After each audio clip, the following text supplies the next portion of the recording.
Good tidings, fellow friends of the world, it's Zeklo, and welcome to Don't Starve Together Red Map 2019, you can see it right there.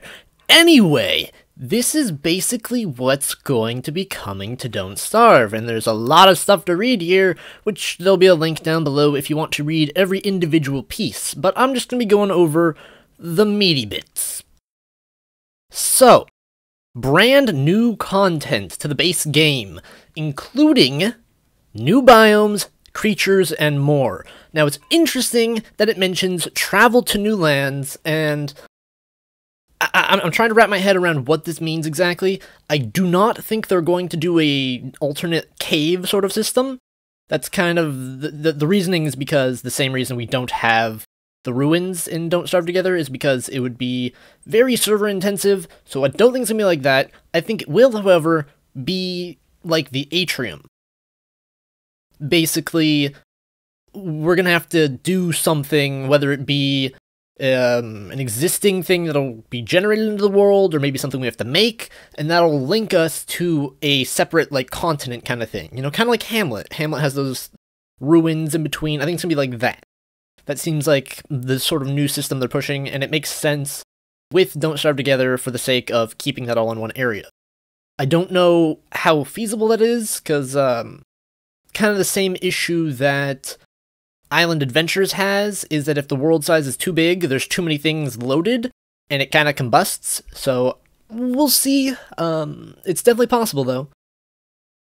And this is going to be coming in mid-April, which is pretty close, honestly. And it's going to be like a new reign, so every couple of months there's going to be adding stuff, so that's really, really cool. And it's going to be free, so no complaining. Remember their generosity.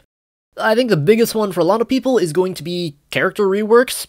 It's interesting because it sounds like they're going to be revamping everyone, instead of just like the very touchy ones like Woody, and Willow and Winona, as you can see here. So that'll be interesting to see how that changes game flow, you know? It might topple Wolfgang as the perceived icon of pure destruction or whatever.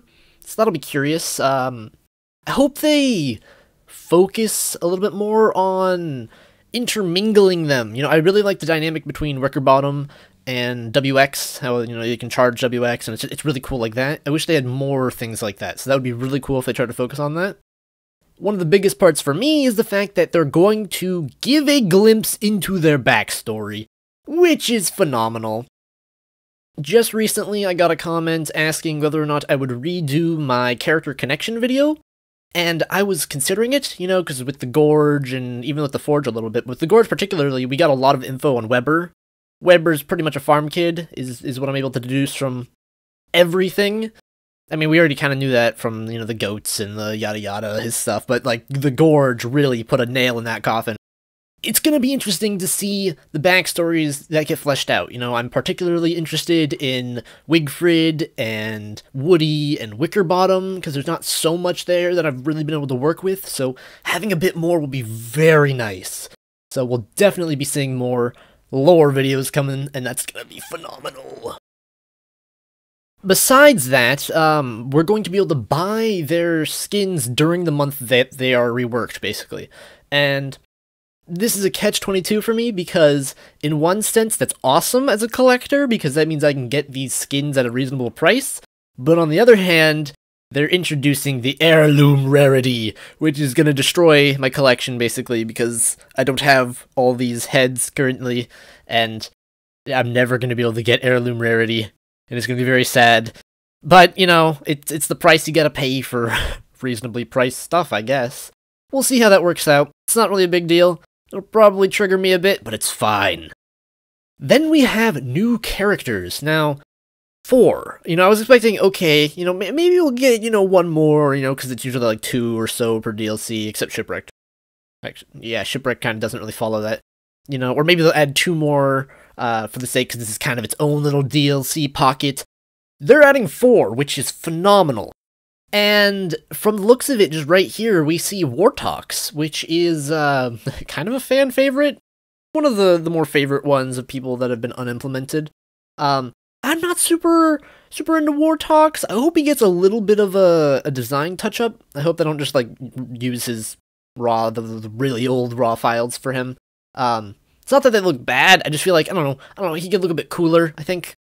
I'm curious to see what they'll do with that. And so this is going to be their main way of funding the content. So these are going to be like $7. It's not too bad. 4 of them. It's going to be quick math, like $28 or whatever, about $30.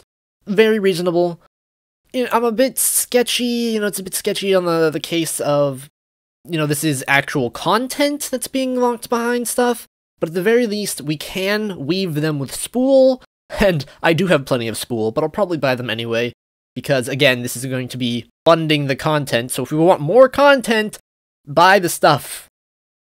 If you can. I understand you might not be able to, that's completely reasonable. But, yeah, it's gonna be pretty cool. I'm wondering if we're gonna see, like, Waverly or, like, Wilton and stuff. Because that's kind of like the, I don't know, all those characters that are unused. I would honestly prefer to see some fresh faces, but new characters are new characters, you know? Console development, so just addressing that, you know, console updates are a bit harder to get out due to authentication processes and whatnot. And then other stuff. Year of the Pig. Year of the Pig is going to be live this Thursday. So that's really cool. I don't know exactly what that's going to add. You know, it looked like, I saw some data mining done on, like, the Hamlet thread. I wasn't sure if they were just pulling data mining from DST. I haven't really looked into it that much, but it's going to be cool. It's going to be very cool, and my goodness, I am mostly hyped for the character backstories that we're going to be getting. You know, new content's great, but I'm trash at this game, so it's not like I'll be able to see it that much anyway, but my goodness, lore. Yeah. So, my goodness, what do you guys think? What do you think? You know, tell me down below, and, well, it's gonna be a good year.